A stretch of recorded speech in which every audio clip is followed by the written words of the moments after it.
Good morning student, how are you? So आज हम एक बहुत ही इंपॉर्टेंट वर्ड सीखेंगे दैट इज अबाउट इंटीग्रिटी। ये वर्ड है हमारा इंटीग्रिटी।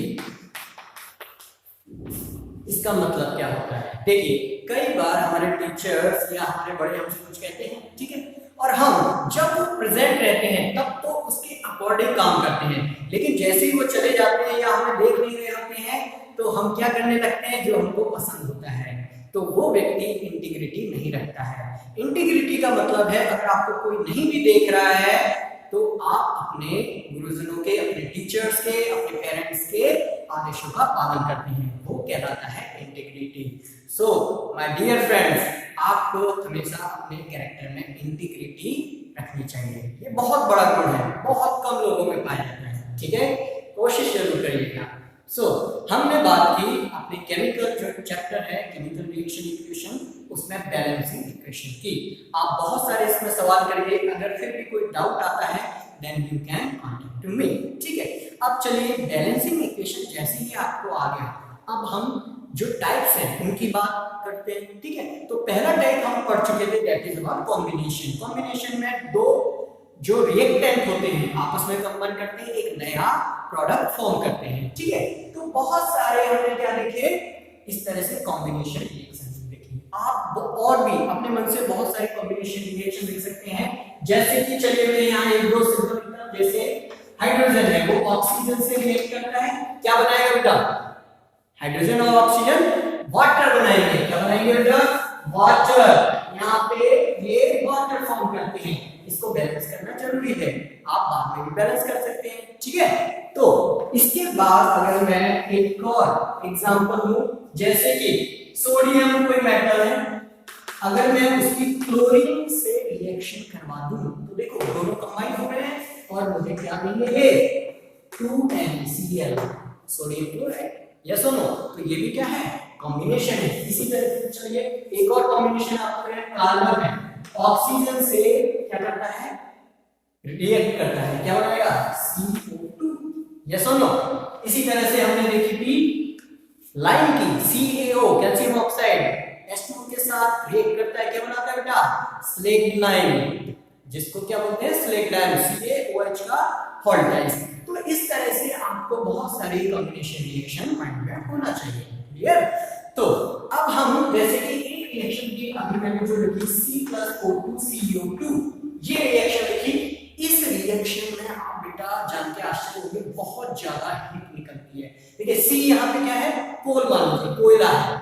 जब वो ऑक्सीजन की प्रेजेंस में जलता है तो हीट देता है कि नहीं? ये सब तो कुछ जो रिएक्शन होती है वो हीट देती है, क्या देती है? हीट। लेकिन कुछ रिएक्शन ऐसी होती हैं जिनमें हीट की जरूरत पड़ती है, जैसे कि एक एग्जांपल लो, फोटोसिंथेसिस आपने सुना होगा, जब प्लांट अपना फूड बनाते हैं तो उसमें वो बेटा क्या करते हैं? उनको एनर्जी की बाहर से जरूरत होती है, इसलिए वो सनलाइट का यूज करते हैं। तो देखो उसमें हीट एनर्जी दे रहे हैं, जबकि इस तरह से रिएक्शन में हीट निकलती है। इस बेसिस पे जो केमिकल रिएक्शन है उनको दो टाइप में डिफरेंशिएट किया गया है। First one is exothermic, second one is endothermic. Exothermic, the reaction in which heat evolved का मतलब निकलती है, ठीक है। तो इस तरह की रिएक्शन एक्सोथर्मिक कहलाती है, जिनमें हीट या एनर्जी निकलती है, ठीक है। चलिए कुछ एग्जांपल देख लेते हैं, जैसे कि कार्बन है, ये कार्बन क्या करेगा? आपका ऑक्सीजन से रिएक्ट करेगा और कार्बन डाइऑक्साइड और हीट क्या करेगा? निकालेगा। अब देखिए जब भी कोई हीट निकलती है एनर्जी की फॉर्म में, तो उसको प्रोडक्ट वाली साइड प्लस हीट लिख के शो किया जाता है, ये शो करने का तरीका है, ठीक है। नेक्स्ट एग्जांपल, यहां पे CH4 क्या है बेटा? एक नेचुरल गैस है जिसको क्या बोलते हैं? मीथेन, ठीक है। ये मीथेन है, ये ऑक्सीजन की प्रेजेंस में क्या करती है? रिएक्ट करती है, ठीक है, और क्या बनाती है बेटा? कार्बन डाइऑक्साइड, वाटर एंड बहुत सारी हीट रिलीज करती है, क्लियर? इस तरह से ये तो आप जानते होंगे। जो लास्ट में एग्जांपल लिखा है, ध्यान से देखिए, ये आपने देखा है, कहां देखा है? याद है? रेस्पिरेशन। जब हमारा बॉडी में हम क्या करते हैं, डाइजेशन वाला जो प्रोसेस है, रेस्पिरेशन के बाद डाइजेशन होता है, ठीक है। रेस्पिरेशन प्रोसेस जो होती है जब हम CO2 बाहर निकालते हैं और ऑक्सीजन लेते हैं, वो रेस्पिरेशन। तो रेस्पिरेशन में होता क्या है, हमारी बॉडी जब कार्बोहाइड्रेट लेती है, और कार्बोहाइड्रेट क्या है बेटा, स्टार्च या ग्लूकोज। तो देखिए ये आपका क्या है बेटा, ये ग्लूकोज ही तो है, C6H12O6, ये शुगर या ग्लूकोज आप बोल सकते हैं। तो ये क्या है आपकी शुगर या ग्लूकोज भी इसका नाम है। अब ये क्या करते हैं, ऑक्सीजन, जैसे ही हम अंदर ऑक्सीजन लेते हैं बेटा, तो ये जो ऑक्सीजन है इस कार्बोहाइड्रेट इस शुगर से क्या करती है, कंबाइन करती है, और कंबाइन करके क्या देती है, हमारी बॉडी को एनर्जी देती है। देखो जब हम खाना खाते हैं तभी तो एनर्जी मिलती है, वो एनर्जी कैसे मिली, वो ऑक्सीजन के साथ जो हमने खाया है, जो कार्बोहाइड्रेट है उसके साथ रिएक्ट करती है और देखो एनर्जी दे रही है, हीट निकाल रही है, साथ में बेटा हमको CO2 मिलती है जो कि हम बाहर छोड़ देते हैं, रिलीज करते हैं, और H2O वाटर भी बनता है। सो इस तरह के इस रिएक्शंस कहलाती हैं exothermic. Clear? Next endothermic. Endothermic are the reaction in which needs heat like electricity to make product। ये ऐसी रिएक्शन है बेटा जिनमें हीट निकलती नहीं है, हमको हीट की बाहर से जरूरत है। किस किस फॉर्म में एनर्जी दे सकते हैं, एक तो हीट टेम्परेचर की फॉर्म में, एक लाइट कहीं से सनलाइट हो या टॉर्च लाइट हो, या इलेक्ट्रिसिटी का यूज किया जाए बाहर से। तो इस तरह की जो प्रोसेस है, जो रिएक्शंस हैं, they are called as endothermic. अब इसकी कुछ एग्जांपल्स हम देख लेते हैं। चलिए, जैसे कि एक एग्जांपल मैं इसका देखता हूं जिसमें हीट की जरूरत है। एक तो आपको याद हो गया होगा, जैसे कि मैंने बताया फोटोसिंथेसिस। कौन सा? Photosynthesis. I am going to remove it. Photosynthesis बेटा कुछ याद आ रहा है? फोटोसिंथेसिस में क्या होता है? चलिए, फोटोसिंथेसिस ये आप पहले पढ़ के भी आए हैं।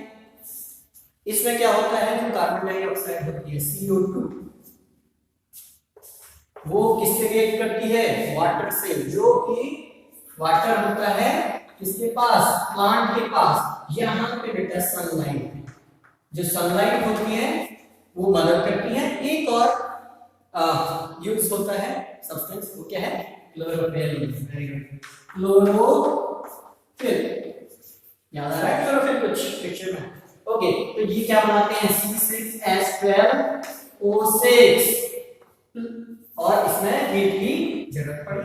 तो देखिए ये अभी हमने जो रिएक्शन की थी रेस्पिरेशन में, सेम प्रोसेस होती है आपके प्लांट में, इसको बोलते हैं फोटोसिंथेसिस।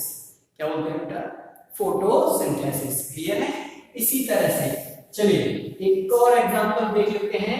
जो भी डीकंपोजिशन रिएक्शन है, ऑल द डीकंपोजिशन रिएक्शन, अभी हम देखेंगे डीकंपोजिशन क्या होता है।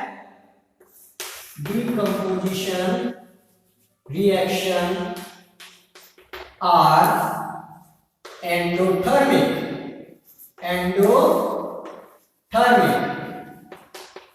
देखो बेटा, जितनी भी डीकंपोजिशन रिएक्शन है सबकी सब क्या है, एंडोथर्मिक। एंडोथर्मिक मतलब बाहर से हीट ले रहे हैं। क्लियर? जैसे कि आप पोटेशियम क्लोराइड ले लीजिए, 2KClO3, ये इसका नाम क्या है बेटा, पोटेशियम क्लोराइड। क्या है, पोटेशियम क्लोराइड। देखो आपको इस चैप्टर में सबसे ज्यादा क्या ध्यान रखना है बेटा, फॉर्मूलाज, केमिकल फॉर्मूलाज। बहुत सारे केमिकल फॉर्मूलाज आप पढ़ेंगे, उनको वन बाय वन आपको लिखते जाना है और याद करते जाना है, क्योंकि आपके जो एक्सरसाइज होगी, जो बोर्ड एग्जाम होगी, उसमें इसका बहुत यूज होने वाला है। ठीक है? तो ये 2KClO3 क्या करता है, हीट लेता है। हीट के साइन को इस तरह से रिप्रेजेंट करते हैं, ट्रायंगल। ओके, तो ये क्या बनेगा, 2KCl प्लस 3O2। ओके, ये इसने बना दिया। ये देखो, इसमें एक जो रिएक्टेंट होता है वो बहुत सारे प्रोडक्ट्स में टू भी आता है, तो यहाँ हीट की जरूरत पड़ेगी। यस और नो? इसी तरह से एक एग्जांपल CaCO3। अच्छा चलो, CaCO3 का पॉपुलर नाम क्या है बताओ? कैल्शियम कार्बोनेट का। इसको बोलते हैं बेटा लाइमस्टोन या मार्बल। क्या बोलते हैं, लाइमस्टोन या मार्बल। ठीक है? अब बेटा ये जो भी इंपॉर्टेंट चीजें आपको बिल्कुल ध्यान रखना। CaCO3 ये इसको हीट दी जाती है, ठीक है, तो ये किसमें टूटता है, लाइन में।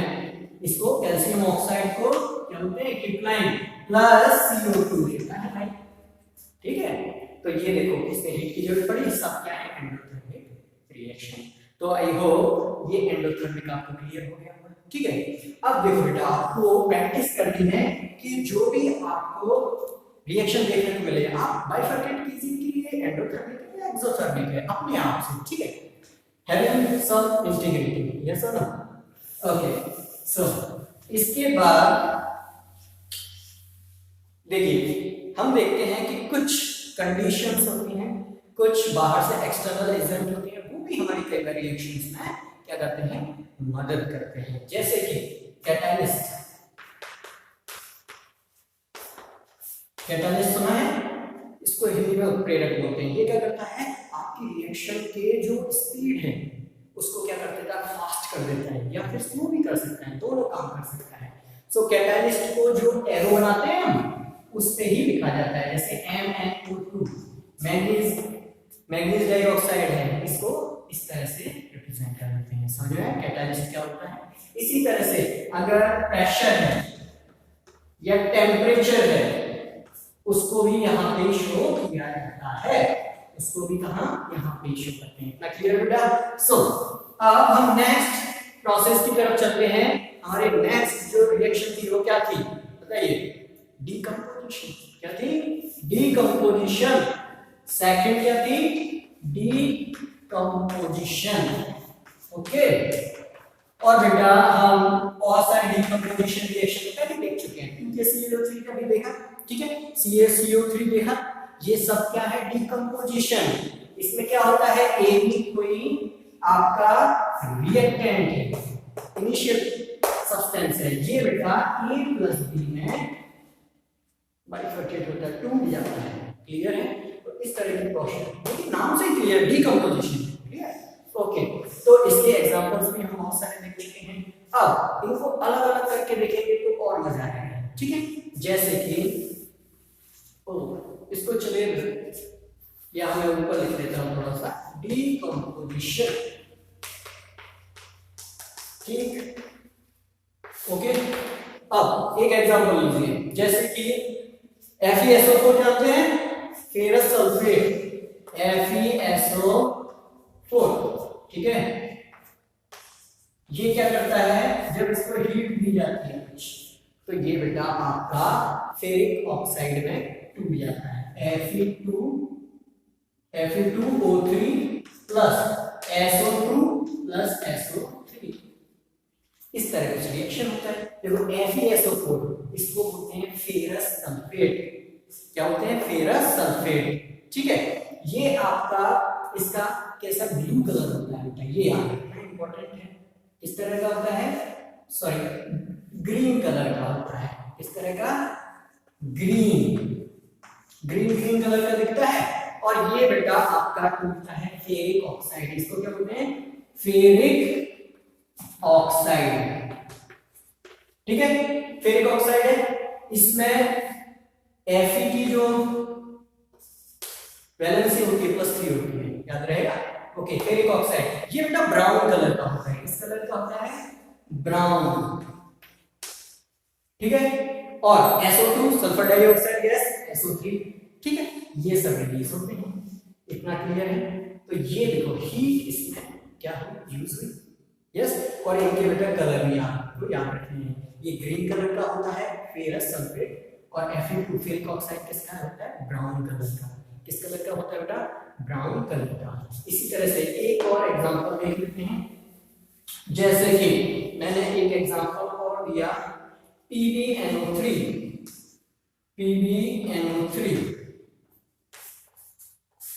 इसको हीट दी जाती है, क्या दी जाती है, हीट। तो ये बेटा PbO लेड मोनोऑक्साइड, और किसमें टूट जाता है, NO2, ठीक है, NO2 बनाता है, ठीक है।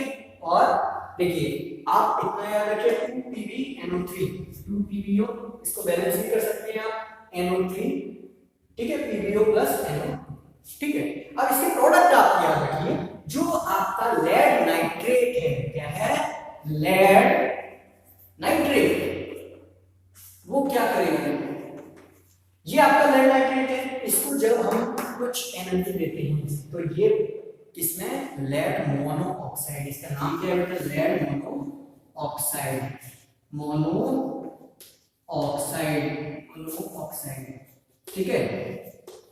ये आपका बेटा कलरलेस होता है, इसका कोई कलर नहीं होता है, ये आपका येलो कलर होता है, किस तरह का होता है, येलो, ये याद रखना है।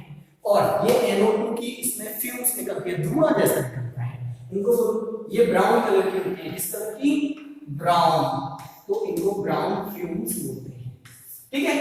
अब ये देखिए इसमें भी क्या हुआ, हीट काम आई, तो ऐसी रिएक्शन जिसमें हीट काम आती है डिकम्पोजिशन के टाइम, उनको बोलते हैं thermal decomposition reaction, thermal decomposition. इस तरह के डिकम्पोजिशन को क्या बोलेंगे, थर्मल डिकम्पोजिशन,